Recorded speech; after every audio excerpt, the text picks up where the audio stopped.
guys. Thanks for tuning in to the podcast. This is going to be an interesting episode with Pete Cimellaro of Conserve and Protect Arizona. They have made some big changes to their proposal. They are going to be proposing these changes to the Arizona Game and Fish Commission on June 8th up in Payson, Arizona. They have listened to sportsmen from my perspective and have answered and have changed a bunch of the sportsmen's concerns. And we're going to go over these in this podcast episode. I want to thank you guys for your support of this podcast, especially in episodes like this. I know this is a real tough, somewhat controversial subject, but it's something that needs to be talked about, and I appreciate you guys' support. I also want to thank the support of the podcast sponsors. Go Hunt Insider has been the title sponsor of this podcast from the beginning. You can use the J Scott promo code in order to get a insider membership. When you use the J Scott promo code, you're going to get a $50 Go Hunt Gear Shop gift card.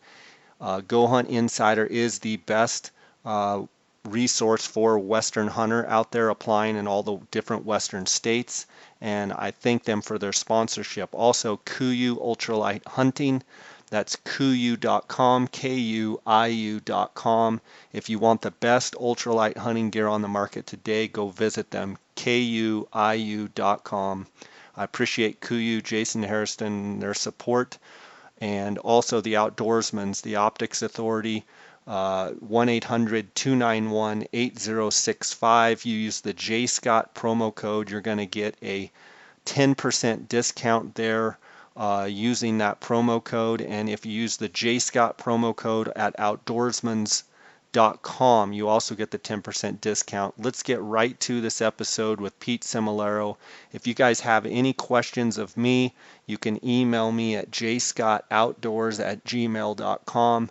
I appreciate you guys following along on my Instagram account. That's at jscottoutdoors. Let's get right to the episode.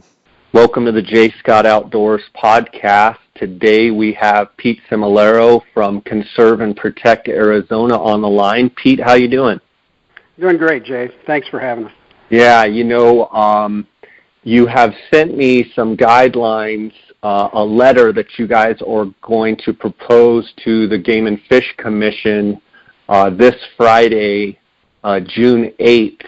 And there's a lot of changes here, Pete, in this letter. And I'm going to go ahead and read this letter, and then you and I can kind of break down the letter, and I've got some questions for you, and we can talk about each piece as we go here. Okay, I'm going to read the letter that the Conserve and Protect is going to present to the Game and Fish Commission on June 8th up in Payson. Changes to original proposal presented on May 5th, 2018. Conservation Education Program, CEP. Funding Framework Number 2. Important tenets. This program is paid for by willing users, not mandated by Arizona Game and Fish Department. Legislation be developed and put in statute to ensure the program is permanent and focused on the intended goals of the program. This would be similar to the legislation developed for special commissioners' auction permits. Establish a committee similar to the Habitat Partnership Committee to administer the program. Administration should include recommending all funding expenditures, setting goals, and monitoring the success in attaining those goals. Commission, department, and user representation is essential for complete program transparency. Application and tag fees for these permits should be set at a level lower than the current application, and tag fees set for the regular Arizona Game and Fish Department permit lottery. We would recommend a fee of at least $5 but not to exceed $10 for each individual application. Buyer must have a valid Arizona Game and Fish Department hunting license to purchase education lottery chances. Taking permits from existing Arizona Game and Fish Department recommended permits should not support the program. Instead, additional permits should be added to support the program, and these permits should not have a biological consequence to the resource. None of the new special lottery permits created under this program would be like special commissioners tags, which are 365 days in length. Instead, they would all be either regular established seasons like those in the hunt regulations or slightly enhanced for promotion.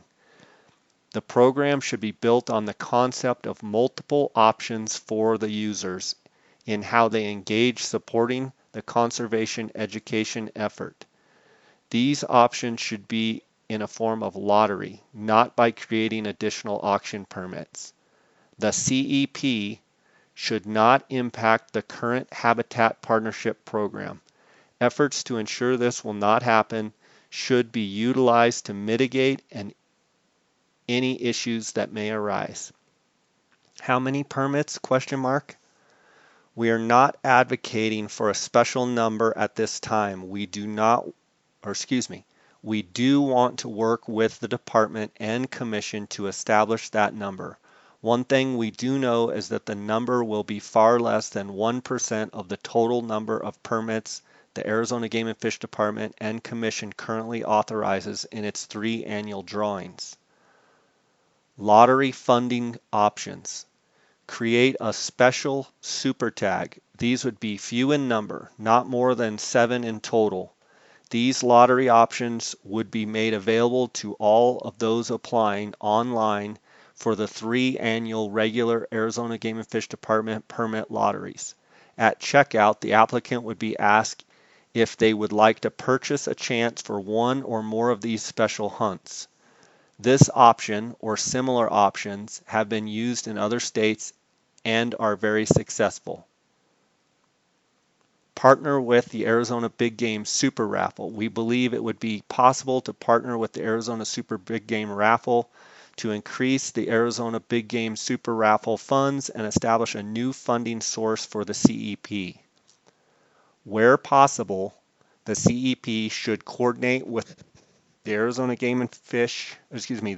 Big Game Super Raffle to maximize benefit and revenues of both fundraising efforts. Currently, the Arizona Big Game Super Raffle offers monthly incentives to get users to buy raffle tickets. Instead of outdoor gear, it would be possible to offer the opportunity for additional special tags or tag packages as an incentive for purchasing Arizona Big Game Super Raffle chances.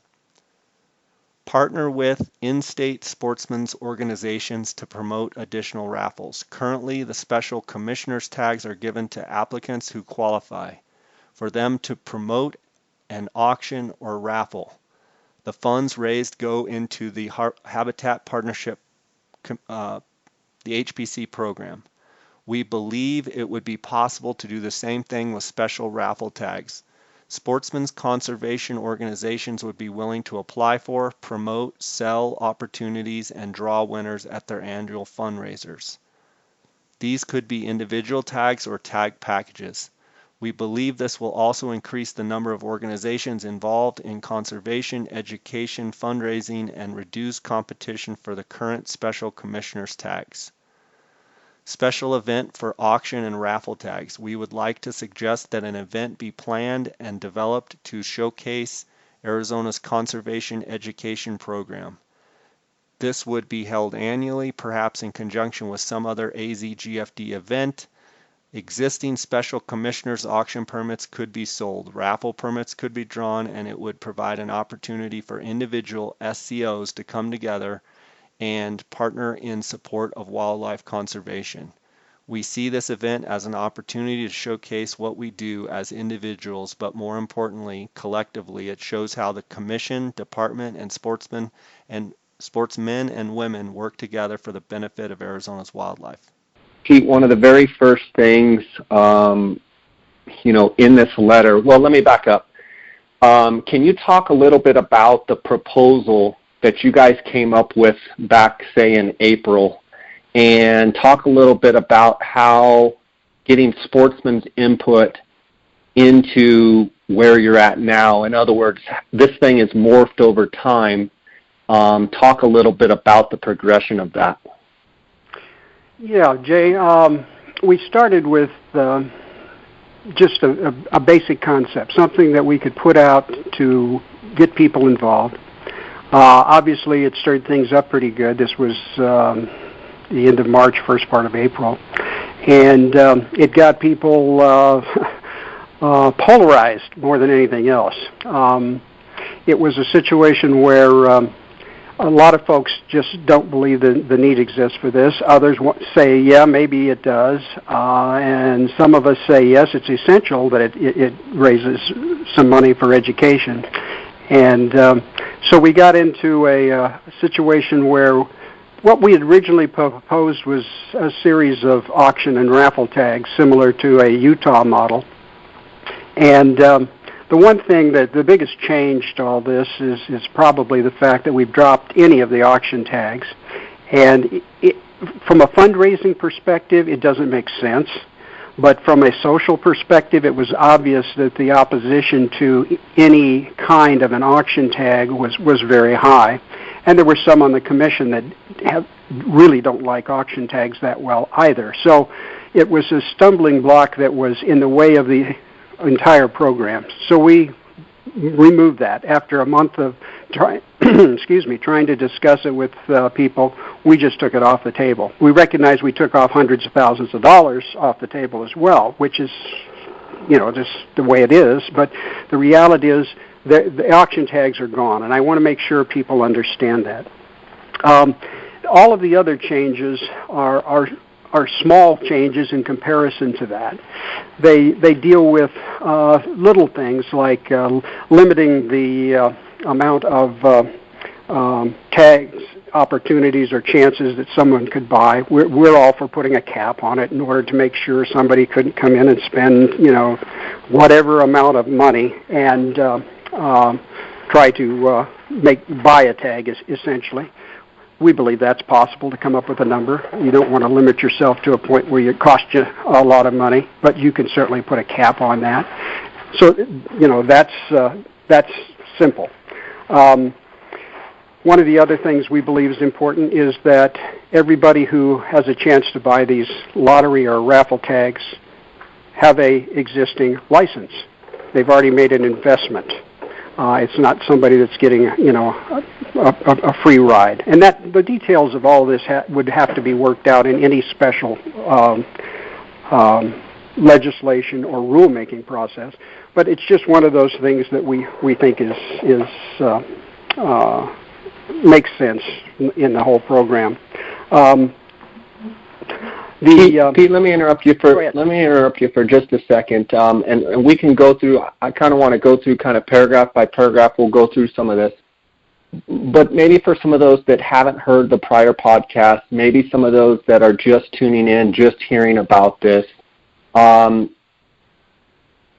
We've talked on other podcasts how you've been doing volunteer work with different sportsmen's organizations for close to 40 years, if not over 40 years.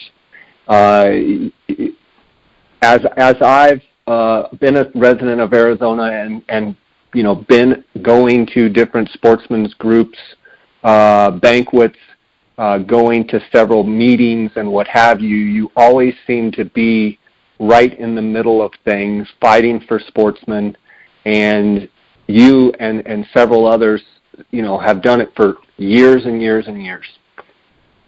One of the biggest things that I take away from all of this is that someone in your position who does not stand to make a single dime, and if I say anything incorrectly, please stop me, but you're doing this all as a volunteer.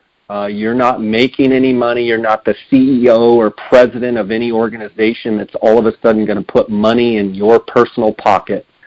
Why do you see this education fund, the necessity to educate the public? Why do you see this moving forward as something that is this important? I mean, for those out there listening, they first have to realize how much time that you've devoted for the sportsmen, while everybody else is at t-ball games and soccer games and, going to work. You've been doing all of that plus volunteering hundreds and thousands of hours for 40 years. Why is this such a necessity? Our world has changed. Arizona has changed. We used to be a very rural society here. We're the second most urbanized state in the country now. Hard to believe, but absolutely true. Because of the population center in Phoenix and some in Tucson, everything is determined by the urbanites. Nothing is determined in the rural areas where it's pretty much understood that hunting and angling is a good thing for wildlife. Hunting and angling brings dollars to the system. Unfortunately here, with a growing population, and Maricopa County is the fastest growing county in the country, for every 3 people that move here, 2 move away. But we're still on a plus side.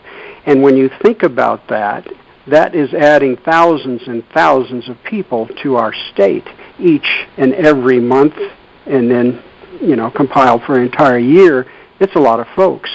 Most of these people have no clue of the association about how hunting and angling benefit wildlife.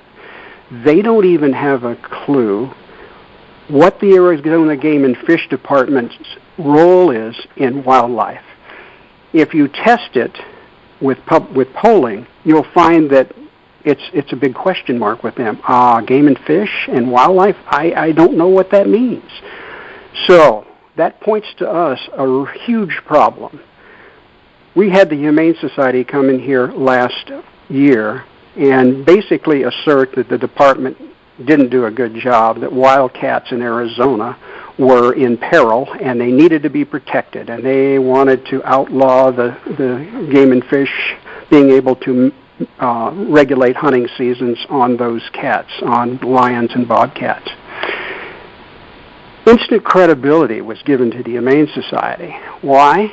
Because of an unknowing public. That 70% of the people in the middle, between the anti-hunters on one end and the hunters on the other, that 70% that determines the elections, that would have determined this had it been able to qualify for the ballot, didn't have a clue about how good a job the Arizona Game and Fish Department did and was doing in managing cats in the state, as well as all other wildlife. They didn't even associate the Game and Fish Department with wildlife management. Now, for us in the hunting side of it, that's just hard to believe. But Jay, that's the truth. The simple fact is, if we don't find a way to reach out to the voting public, to all of those who aren't anti-hunters, just the people that are out there that are going to determine our future, if we don't reach out and make that point, if the department can't reach out and make that point, we're in trouble. Long term, it's not going to work out for any of us. That means that wildlife's in trouble, because I know you're very much aware that the sportsmen in the state provide 60 to 70% of the department's budget. And those are tens of millions of dollars they can't afford to do without. So it's incumbent upon us to put a program in place that ensures the public will understand the nexus between the Arizona Game and Fish Department and wildlife, and how the Arizona Game and Fish Department is supported by hunting and angling dollars. And that's the thing that makes it work in Arizona. It's about as important an issue as we can get. Otherwise, somebody else will determine our future at a ballot box, and that's not right. Okay, Pete, what would your answer be to the people, the sportsmen out there that say everything's working just fine now, I don't understand why we need to do anything? What would your answer be? Take your head out of the sand and look at the world you live in. Understand that this is no longer a good old boy state where changes aren't going to be made, where you're more or less going to be guaranteed some opportunity to hunt and fish. That's all changing. It's changing with our population. It's changing with the number of hunters we have in this state versus the general growth in our population. There are so many challenges out there for us, and you have to be aware of these. You have to be active in trying to do what you can to mitigate the problems that they're presenting to us. You can't just expect every year to apply and get a tag and go hunting. We have to be conservationists first. We have to look at the entire picture. We have to understand it's not a right to hunt and fish. It's a privilege. First and foremost, our responsibility is to ensure that wildlife habitat and wildlife is here in Arizona for future generations. That's the responsibility a conservationist has. If everything goes well and there's a surplus that we can hunt and fish for, that's our bonus. It's not our right. It's nothing more than a privilege to be able to go out there and do that. And so I think we need to take a little different look at the world we live in and the way things are done, and be sure that we are conservationists first and hunters and anglers second. I'm not saying you have to put it way down the list, but you do have to understand that the public needs to perceive us as conservationists doing a good thing for wildlife, and because of that, they will support us long term. That's the key here, being conservationist and having that accepted by those around us so they understand how it works. Okay, Pete, before I break into the actual changes and the letter that I just read, are you saying that you fear if the public doesn't get educated, that at any given time over the next 1 to 2 to 5 to 10 to 15 to 20 years, that all it takes is an initiative to go on the ballot that would be voted on by the general public? For instance, this last one on wildcats, jaguars, ocelots, bobcats, mountain lions. If that were to make it onto the ballot, what you're saying then is the general public then would be in charge of voting whether it's legal or illegal, or you can or you can't hunt those cats in the state of Arizona.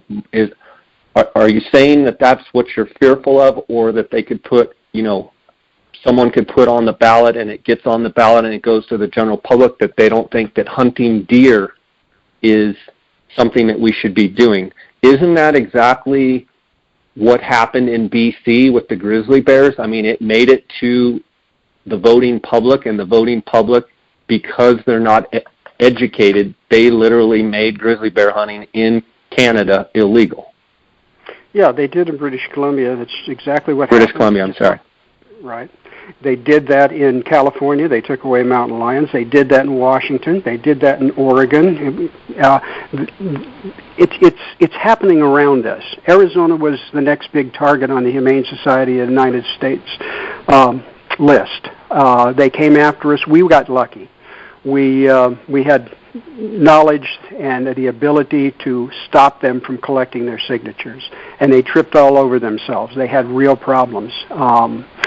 And we got a reprieve. That reprieve, I believe, will be short-lived. Whether it's in 2020, the next general election, or after it, because they can't qualify now for 2018, this November. 2020 would be next. Or thereafter, I don't know. But will they come back? Absolutely. And all it takes is just what you were describing. An initiative, campaign, qualifying signatures, it's put on the ballot, and that could pertain to anything. It could say that the Arizona Game and Fish Department should not manage wildlife, that it should be left up to somebody else. There's a lot of different things that could come out of that. We don't know what the animal rights community has in mind. There's enough of them out there, and most of them are pretty well funded.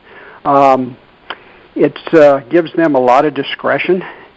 And my biggest fear is that the public doesn't understand the good job the department has done since its inception, in the early 1900s and through now, and how we have wildlife today that we didn't have 20, 30, 40 years ago. We've got wildlife in numbers in certain species that are doing incredibly well. Others are not doing so well. It's a constant fight. But bottom line is the department must be able to manage all of these species. They can't have pieces removed like carnivores, like lions and bobcats, and not be able to manage them. That's going to decimate our antelope and deer populations. There's no question about that. Could have a big implication on our bighorn sheep populations. So it's a piece that we have to be sure that the department can do its job, that there's recognition that the Arizona Game and Fish Department is a professional wildlife management agency with the authority to manage wildlife in the state, and that hunters and anglers support them in that effort, plain and simple. That's what this really comes down to, is the fact that trying to get that message out there repeatedly. This will be an ongoing effort with the change of our population, people moving in, moving out. This is something we need to do from now on so people recognize how important the agency is to wildlife and how we work with the Agency for Wildlife. Okay, let me go through some of these items here in the important tenets. The Conservation Education Program, known as CEP, Conservation Education Program Funding Framework, says the very first line, this program is paid for by willing users, not mandated by the Arizona Game and Fish Department. Why is that so important? A number of things. One, it shows the dedication of those that are willing to fund this program. It is a feather in our cap, quite frankly, to raise the money to support a program like this. The other things that I spoke to earlier that kind of apply to this is the fact that the department uses the fees that it charges for license and tags, and when they used to have stamps and other things, to fund agency activities. The day-to-day things the department needs to do to provide services, to manage wildlife, all of those things. If we say we need an education program, the money is not there with existing already within the agency to fund this, not at the levels that we're talking about.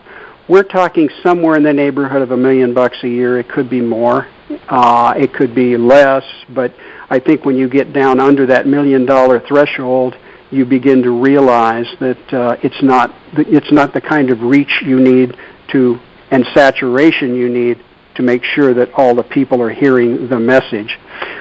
One of the things people don't recognize is that Phoenix advertising market is the third most expensive in the country. New York, Los Angeles, and Phoenix. Why? Because we've got about 6 million people in the valley, 5.5 to 6 million people, and the rates are incredibly high. So we pay a lot for radio, TV, print, all of those things. So you need $1 million. You may need more than that. We were shooting for $2 million originally, trying to raise that much. We can't do it without those auction tags, so that's not a realistic number. But $1 million is our target at the moment. It's something that if we can get that kind of money, it needs to come from outside the agency. It needs to come from people who've been there time and time again. And in this case, we're pointing our fingers squarely at sportsmen and women. I don't want to exclude them. The gals are very important in this process. It's a situation where we know, looking at what's done throughout most of the western part of the U.S., because there are many different raffles that the state agencies currently hold, and you can go through them state by state and see what they do. They're for different purposes, some of them for education, habitat improvement, some are for access. So there's a myriad of things they support, but all the state agencies are doing them. What we're trying to do here is not unique. It's not any different than anywhere else. But we recognize that sportsmen have the interest and are willing to spend their money to support these conservation tags. And that's exactly why we want to make it a user-driven process, not mandated, and not using current existing department funds. The next line says, legislation be developed and put in statute to ensure the program is permanent and focused on intended goals of the program. This would be similar to legislation developed for the special commissioner auction permits. So in other words, you want to have this so year after year after year, this would be something that's permanent and that can be used to educate the public. In other words, we never have to rely on funds inside the Game and Fish. This would be basically supported solely by sportsmen and used to educate the public. Is that correct? It is. If you look at the current HPC process, Habitat Partnership Committee process that we have that administers the fund from the commissioner's auction tags, it works incredibly well. The tens of millions of dollars that has been raised in that program for habitat work has been administered by a committee that's overseen by a commissioner, department personnel, and a whole bunch of sportsmen's organizations. It brings credibility to the whole process. Everybody knows what's going on. It's something that's out in the open. We feel the same is essential for this program. The need for a dedicated fund is really important. And when I say dedicated, I'm talking about in legislation, just like those special tags that were auctioned. With that, the department cannot use them for other things. The legislature itself understands that these are dedicated funds for a specific purpose. They are not subject to appropriation by the legislature. What does that mean? The money is going to come to the department each year, and the legislature doesn't have to approve its expenditure, or the governor's office doesn't have to approve its expenditure like they do the department's regular budget. With earmarks like this, you know the money's being used for the right reason. It's out in the open. It's not subject to being grabbed by the legislature or the governor or anybody else when they need funds because they're short somewhere. It's almost untouchable, and at the same time, it's out in the open where everybody understands what's going on. So we see that as an absolute key for this program. It's why we want it done in that manner. Which led you to the paragraph where you said, establish a committee similar to the Habitat Partnership Committee to administer the program. Administration should include recommending all funding expenditures, setting goals, and monitoring the success in attaining those goals. Commission, department, and user representation is essential for complete program transparency. So transparency, and I've heard from people that, have negative thoughts about the Utah program and some of those things, and transparency is something that always comes up in the people that don't like that current program. What you're saying is you want full transparency. You want every bit of money to be transparent and where it's going and what it's going to be used for. Is that what I hear you saying? Yes. All the money is going to go directly to the Arizona Game and Fish Department. There's not going to be any other organizations involved as far as holding the money or accounting for the money. The department is in full control of that process. And, Conserve and Protect Arizona is not going to get a dime out of this. I've heard that my... Okay, so Pete's not flying on private jets and, getting a new pool put in his backyard and, padding his pockets. Conserve and Protect, Pete, any of the people involved, you guys are not benefiting monetarily from this in any way. No, sir. That is true. Okay. That's okay. The way it is. That's the way we want it.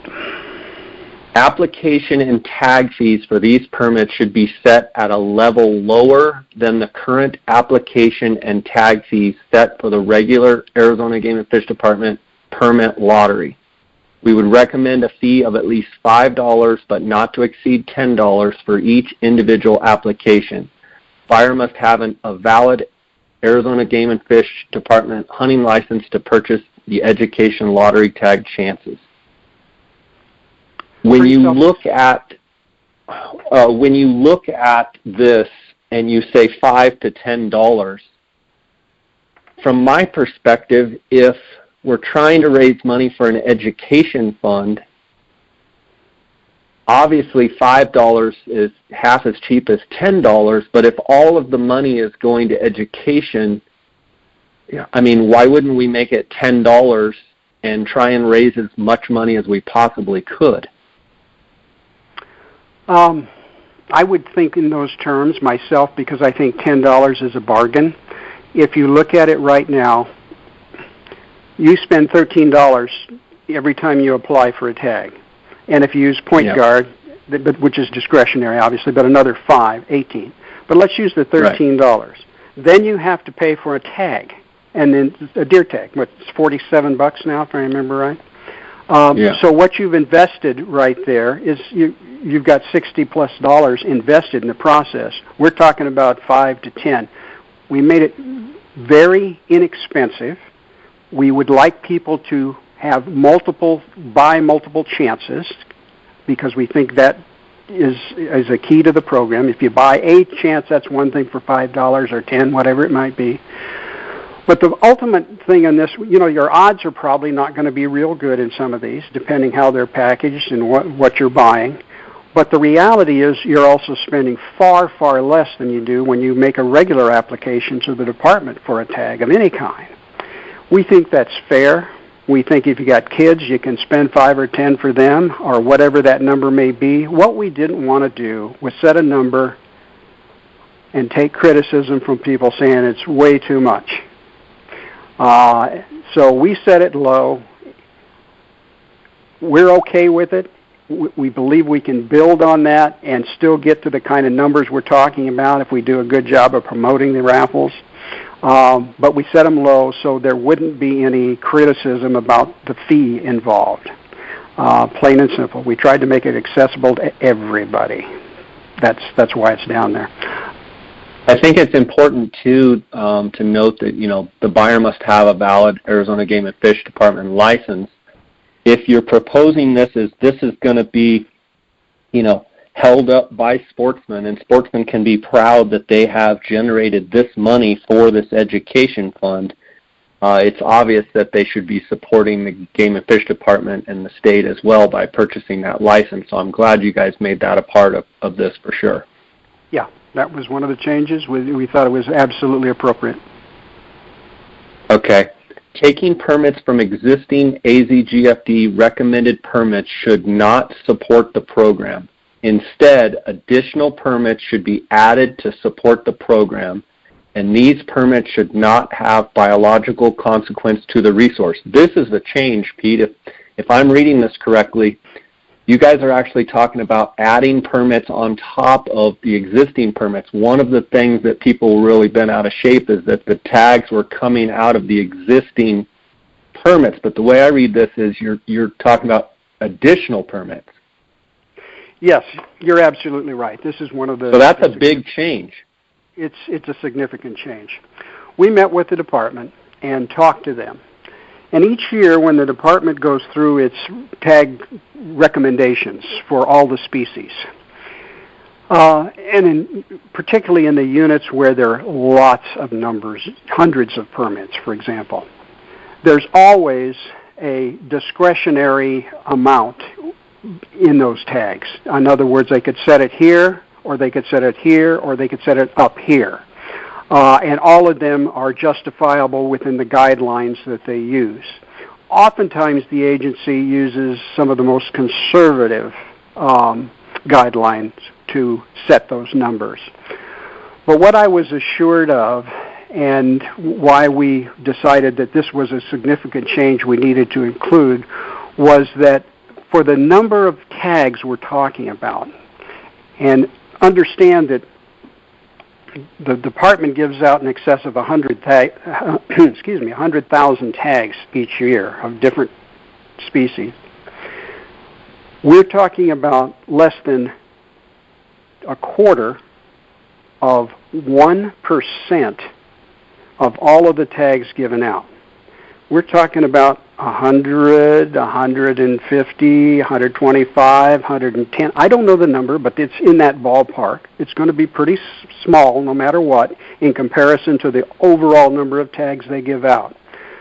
So when we look at these and establish those raffle tags, they will come from the surpluses that are within the guidelines of the Arizona Game and Fish. We'll be able to look, and for example, I'm going to use Unit 10 elk tag. That's something everybody wants. Well, there's 40 or 50 early rifle bull tags, and I don't know how many. I haven't looked to see. I don't apply for Unit 10. But say there's 50. We might authorize 2 additional ones out of there. And when I say we, the department's going to do this. There's no question about it. But that's something that I think the sportsmen need to, be advised and work with the department on. I mean, it's a process. But say they add 2 more. And then they look at Unit 1, or they look at Unit 7 and 5, all of these, where there's a bunch of tags. They can pluck 1 out of here, 1 out of there, 2 out of there, 4 over here. They can do what they need to do to get to this number very easily without any biological consequence.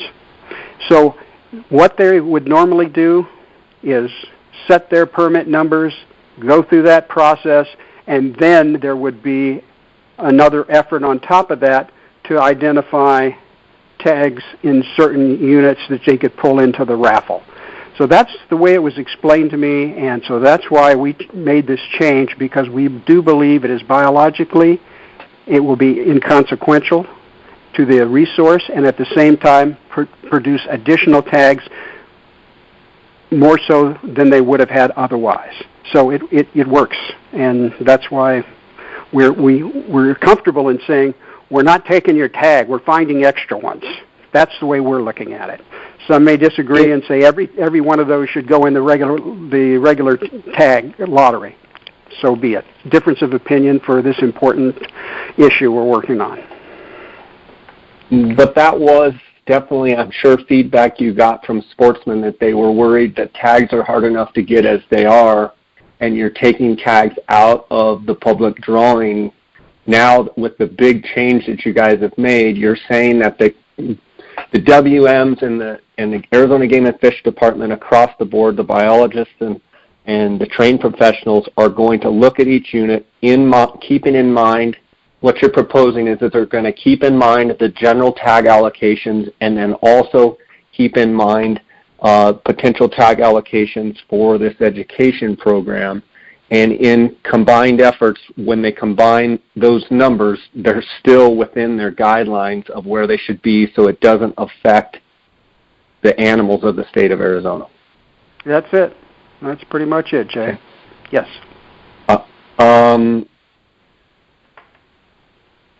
None of the new special lottery permits created under this program would be like the special commissioner's tags, which are 365 days in length. Instead, they would all be regular established seasons like those in the hunt regulations, or slightly enhanced for promotion. So the way I interpret that is these tags, let's say it's a Unit 9 archery tag, that Unit 9 archery tag would fall within the general guidelines, the season dates that are already set. It would not be a Unit 9 tag that the hunter could hunt all year. It's if the dates were, say, the 15th of September through the 28th of September, that would be the same time frame. So in other words, someone that drew that Unit 9 archery tag, the person that was the fortunate winner that won the conservation permit would be allowed to hunt during those general time frames. And now I notice you say, or slightly enhanced for promotion.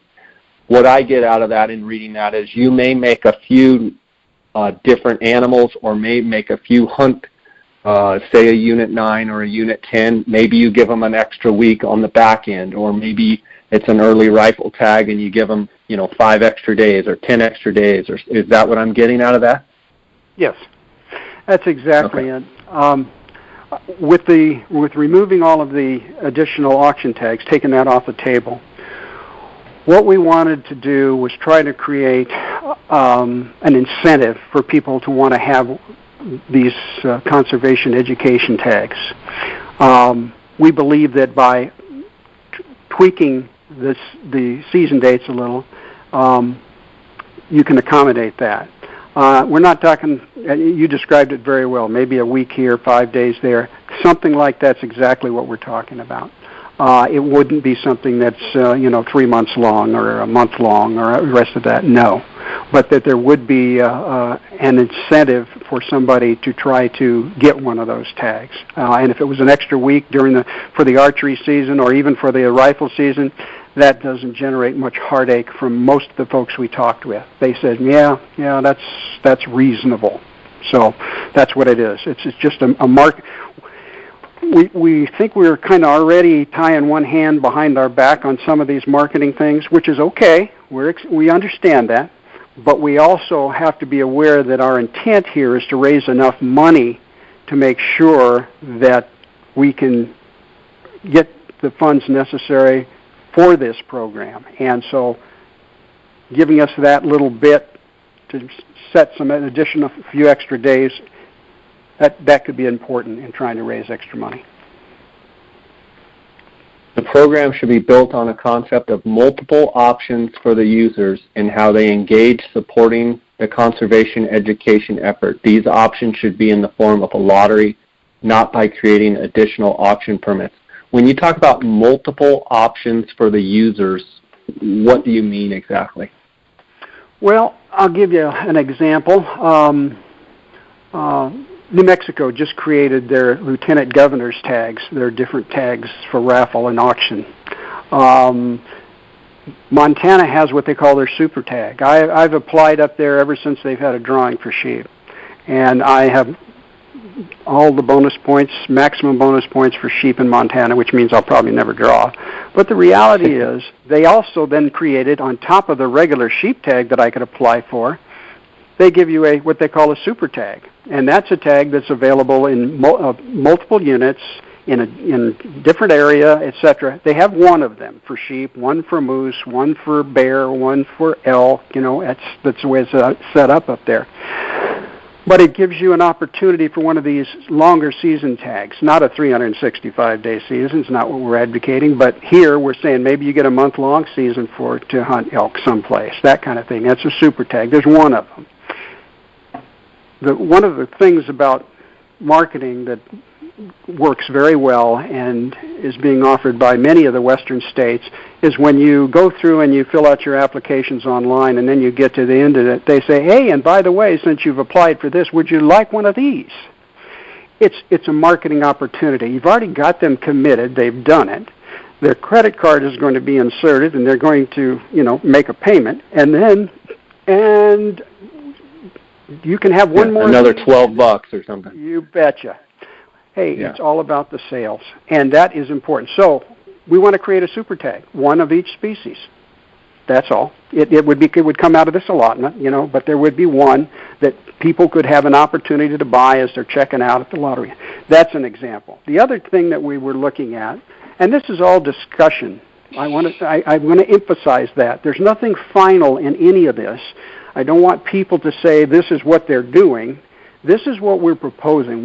We'll look at anything, and we would, if there's merit in it, and it doesn't bring a bunch of negatives, if it's not a problem, we're probably going to say, hey, this is something we need to consider. So the other thing we're talking about is some regional tags. What if you could take 2 or 3 of these tags and put them together and say, this is a Region 1 special tag. Mm-hmm. You get an elk tag, you get maybe an antelope tag, you've got what else do they have up there? What are they known for up there? That kind of a thing. And make that a multiple tag to where you could have 2 or 3 tags together as an incentive for people to buy. So our thinking caps are off at this point in time. Man, we're looking at anything and everything. We're not looking. We simply want to make sure on the smallest number of tags possible, raise the most money possible. That's our goal. So how we package these and put them together and how they're offered to the potential users, it makes a big difference. So we're getting creative, or we're trying to. The CEP should not impact the current Habitat Partnership Program. Efforts to ensure this will not happen efforts to ensure this will not happen should be utilized to mitigate any issues that may arise. So what you're saying is you don't want these tags to impact in any way the Habitat Partnership Program that we already have in existence. Right. You don't want it to be carnivorous and eat away at that. You want it to be a supplement and in association with. Is that correct? Initially, when we had auction tags in this mix, you could see where we had some concern with that. We talked about it ourselves and said, hey, with these auction tags, these new ones that may be a part of this program, would that or could that have an effect on the commissioner's tags that support the Habitat Partnership Program? And I think it's legitimate to say it may have or could have. With those auction tags off the table and no longer part of the proposal, I don't believe any of these raffle tags will have a consequence on the HPC. Now, there's one other factor, though, that needs to be looked at, and that's the super raffle, which currently right now there's one of each tag that's a raffle with a super raffle that goes into the HPC process. So there may be an issue there. We don't know right now. We think actually we can propose a plan that would utilize some of these new tags as an incentive for the super raffle buyers. I'll give you an example. If any of you or those of you that are aware of the super raffle and if you've bought tickets, when you go to the super raffle, you have a choice to buy tickets for all the big game species we have. There's also an optics raffle and a New Mexico elk raffle and some other things that actually funds the entire program, so it doesn't cost money for the agency or for the super raffle organization. But if we put some of those raffle tags on the super raffle site and said, hey, in order to purchase these, you have to buy a super raffle. Those of you who purchase super raffle tickets this month can buy a chance for this tag, that tag, etc. We use incentives there. Normally it's hardware. Anything from GPS to clothing to a jumpin' jack trailer, optics. There's all kinds of things that we use each month to incentivize people buying super raffle chances currently. We'd like to see some of those tags utilized there. We believe if we did that, it could drive more sales to the super raffle, and it could work for both by generating the super raffle buyers, generating more money for this our conservation raffle tag, and vice versa. So again, trying to get creative, trying to think outside of the box, ways that we could make it work for both sides. And rather than purchase hardware and other things, we use some tags as incentives to get the super raffle buyers to support it. So again, it's a thought. You're talking here about partnering with in-state sportsmen's organizations to promote additional raffles. You say currently the special commissioner's tags are given to applicants who qualify. For them to promote an auction or raffle, the funds raised go into the HPC program. For those listening that don't know what the HPC, that's the Habitat Partnership Program, right? So those special commissioner tags go straight back into Habitat. These raffle tags that you're promoting would go into the education fund. So we would have Habitat and we would have education. You've already talked, how important it is to have that education fund that the Game and Fish can use to educate the general public, correct? Mm-hmm. Yep. Okay. Go ahead. Well, no. The idea behind it, one of the things we would, and again, I'm going to go back to the same disclaimer, all of this is conceptual. We're trying to put a lot of options on the table, and if the committee is formed by the commission on the 8th and it goes forward and there's more discussion, then a lot of this will be ferreted out through the process. It's something that is, again, You put all your options out in front of you, and then the process will determine what you wind up with. So again, in the idea of coming up with options, everybody who goes to the sportsmen's banquets, and most engaged sportsmen do. I would say the top 20, 30% of sportsmen attend a banquet or 2 or 3 a year. You've seen these tags auction, these commissioners' tags, and they generate a tremendous amount of interest and enthusiasm. What if these same sportsmen's organizations who are already currently running raffles, we all do. All the groups run raffles and are very successful at it. But what if we develop a raffle framework where these organizations can run the raffles for the year and at their banquets draw the raffle winners, which means you would have not 1 or 2 people in that building that night who are trying to buy an auction permit interested, but you might have everybody in that whole building interested because they bought a raffle ticket, and you draw. It's a way to incorporate the process with the organizations to generate interest and make buy-in from the user. We think it could be fun. We also think it could raise a substantial amount of money, again, because all of our organizations are successful in their raffles. We want to make them part of this process and help raise money for education. Give kudos to them for working to make it happen, and to everybody who participates and is there if they're able to draw the ticket out at that particular function. And then lastly on here, use the special event for auction and raffle tags. We'd like to suggest that an event be planned and developed to showcase Arizona's conservation education program. This would be held annually, perhaps in conjunction with some other AZGFD event. Existing special commissioner auction permits could be sold, raffle permits could be drawn, and it would be an opportunity for individual SCOs to come together and partner in support of wildlife conservation. We see this event as an opportunity to showcase what we do as individuals, but more importantly, collectively, it shows how the Commission, the Department, and the sportsmen and women work together for the benefit of Arizona wildlife. So would this be like a Utah Expo? Well, we're going to walk before we run. As we told the commissioners on the first go-around, we said,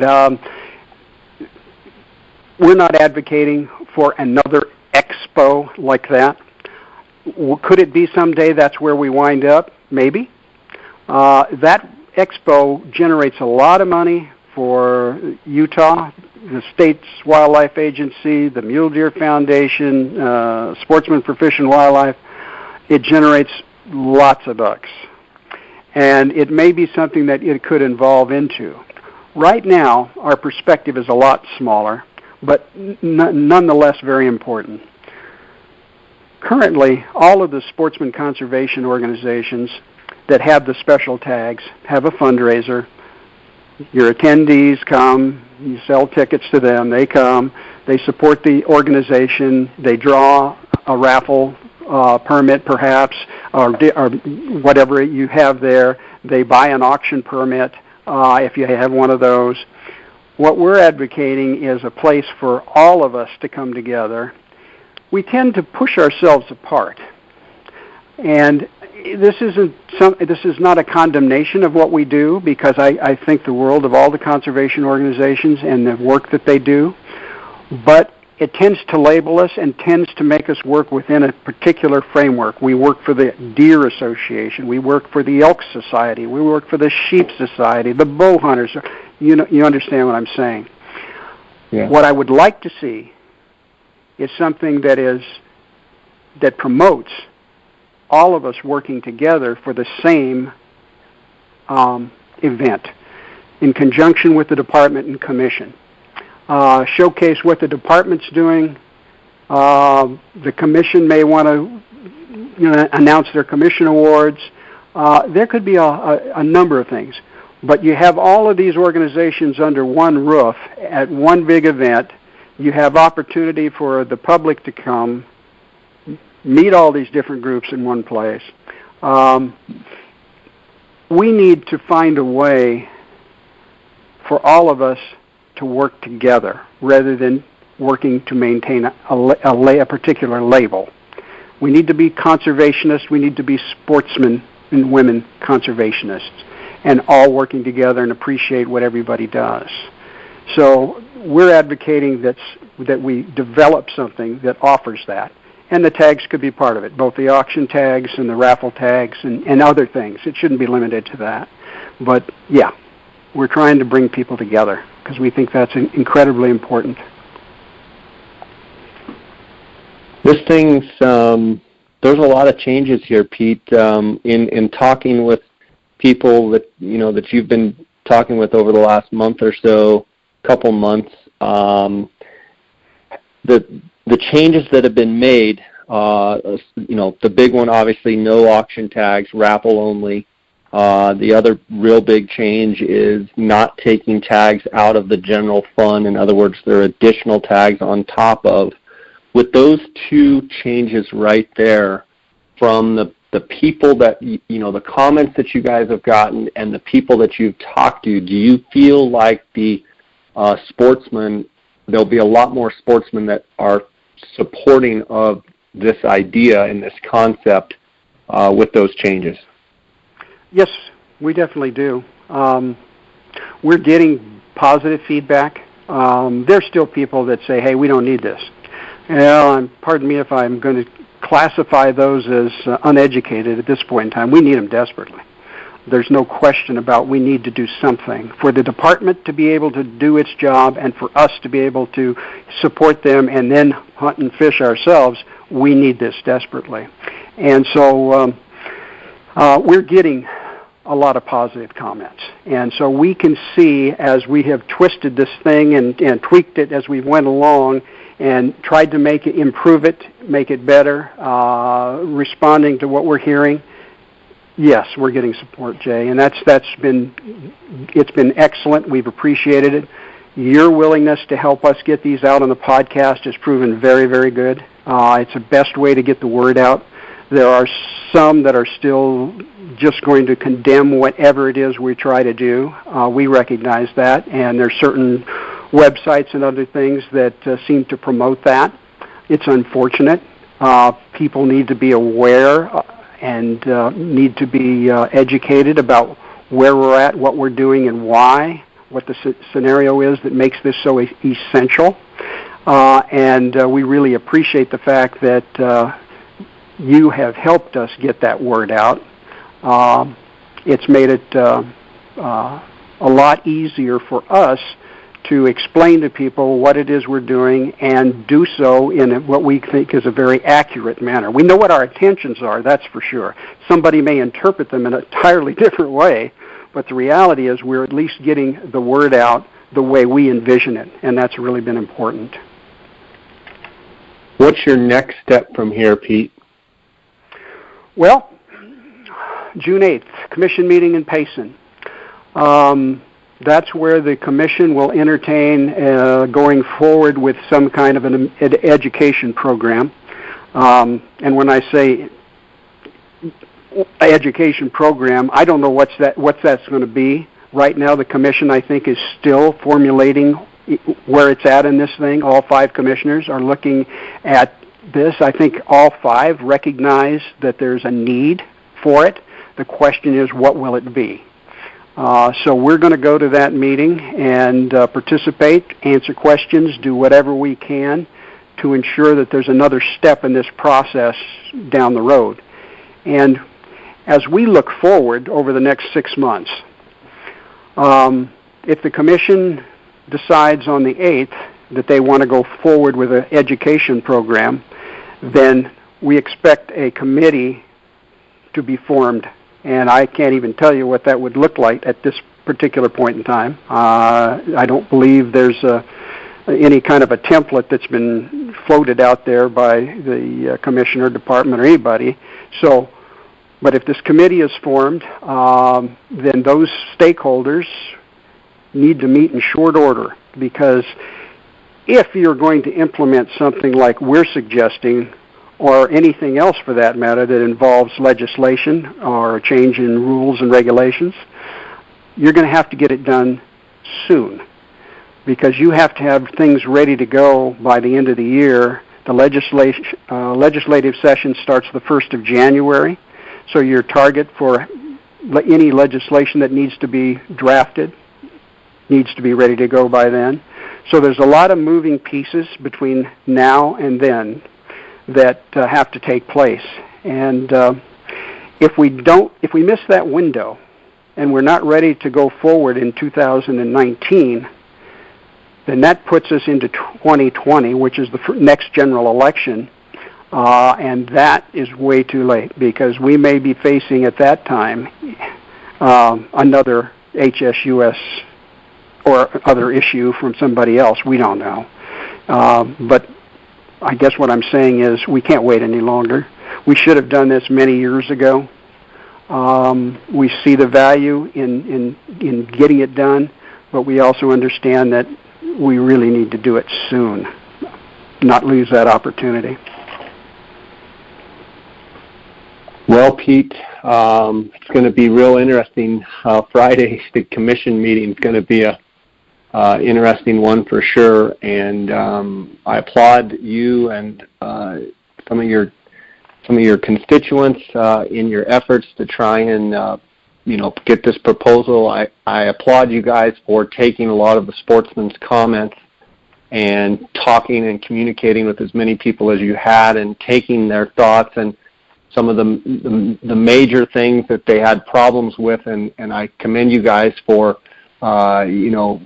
shaping this thing and making some big changes, because there was some opposition out there, and it seems as though you've listened to sportsmen and tried to come up with the best possible solution. And like you've said, this thing's far from over, and it could still be shaped and molded and what have you. But you can tell that you guys have taken sportsmen's input and tried to take everything into account to make it the best possible thing that you could. So I commend you guys for that. Well, one thing I would ask of anybody who has listened to this or your other podcast and is at a point in time where they can support, it doesn't have to be exactly what we're laying out there, but they can support the fact there's a need for an education program for the public so that we don't have that disconnect. Please take time to contact the commissioners. You can go to the Game and Fish website. All the commissioners' their Game and Fish Commission email addresses are there. You can also send a copy to Director Gray, but make your comments known. This is important. We've got another opportunity to speak your voice and let people know that you believe that something like this needs to be done. It's important. You can also go to our website, which is ConserveandProtectAZorg, and do the same thing. Tell us what you like and you don't like. But bottom line is, be involved. Look at what's being proposed and be engaged. Make a decision and support it if you can, because it's really important going into the future that people not sit on the sidelines. So that would be the thing that I would ask, Jay, is if people contact the commission, contact the department, and let us know how you feel too. Sounds good. Well, I'll wait to see how it all shakes out on the 8th, and I'm sure we'll know more here soon, and we'll proceed accordingly. So, Pete, thanks for coming on. Thanks for all your time, and from personally, I want to thank you for the last 40 years of volunteer work that you've done for sportsmen. I know you've taken a lot of heat over this. You've taken a lot of shots, and it's one thing for people to disagree, but to take shots and get personal for someone that I've known for 25 years, who has done nothing but try and help wildlife and, help hunters and help fishermen. I just appreciate your efforts of being engaged and, trying to always make a difference. And you're always, one of the guys that's always in the trenches, always at the, commission meetings, always at the different things. If it's involving wildlife, you can see Pete Cimellaro there. And I know you've gotten super rich over it and made tons and tons of money on your volunteer time. I say that facetiously. But I appreciate it personally. Thank you, Jay. Thank you for all you do, and thanks for helping us get the message out. I sincerely appreciate it very much. We all do.